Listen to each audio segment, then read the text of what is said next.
ಹೋಗ್ಬೇಕಾದ್ರೆ ಕೇಳ್ಬಿಟ್ಟೆ ಕಣ್ರೋ, boy friend ಇದಾನ ಇಲ್ವಾ ಅಂತ. ಇಲ್ಲ ಅಂತ ಹೇಳಿದ್ಲು. ಅದಕ್ಕೆ ಈ ಟೈಮಲ್ಲಿ ಬರಕ್ ಹೇಳ್ಬೇಕಾ? ಅಲ್ಲೇ ಹೇಳ್ಬೋದಿತ್ತಲ್ಲ.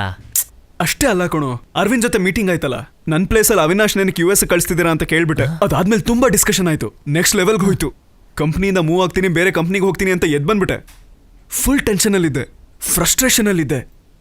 ಆಮೇಲೆ ವೈಷ್ಣವಿ ಸ್ಮೈಲ್ ನೋಡಿದೆ ಕಣ್ರೋ, ಅಷ್ಟೇ ಟೆನ್ಷನ್ ಎಲ್ಲ ಹೊರಟೋಯ್ತು. ಫುಲ್ ಕೂಲ್ ಆಗೋದೆ ಗೊತ್ತಾ.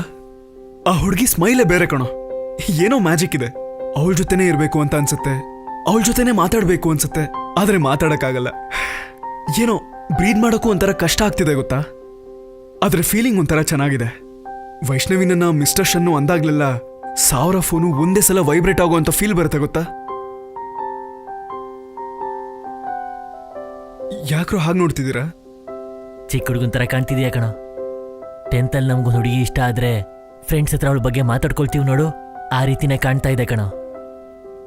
ನನಗೊಂದು ಡೌಟು. ಇವನ್ಗೆ ಒಂದು 26-27 ಇಯರ್ಸ್ ಇರ್ಬೋದು. Vaishnavi fresher 21-22 years, 6 years gap. ಮತ್ತೆ ವೈಷ್ಣವಿ ಇವನಿಗೆ ಬೀಳ್ತಾಳೆ ಅಂತ್ಯಾ? ಹಾಗೇನಿಲ್ಲ ಕಣೋ, ಲವ್ಗೆ ಏಜ್ ಎಲ್ಲ ಇರಲ್ಲ. Age is just A number.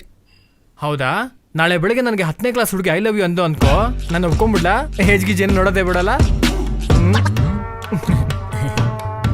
ನಿನಗೆ 10ನೇ ಕ್ಲಾಸ್ ಹುಡುಗಿ ಐ ಲವ್ ಯು ಹೇಳ್ತಾಳೆ. ಏನು ನೈಟ್ ಯಾವ್ದಾದ್ರು ಮೂವಿ ನೋಡಿದ್ಯಾ? ದೊಡ್ಡವನಾಗಿ ಚಿಕ್ಕಂತರ ಆಡ್ತಾ ಇದ್ಯಾ? ನೀವಿಬ್ರು ಮಾತಾಡ್ತೀರಿ, ನಾವಿಬ್ರು ಬಿಯರ್ ತಗೊಂಡ್ಬರ್ತೀವಿ ಬಾ.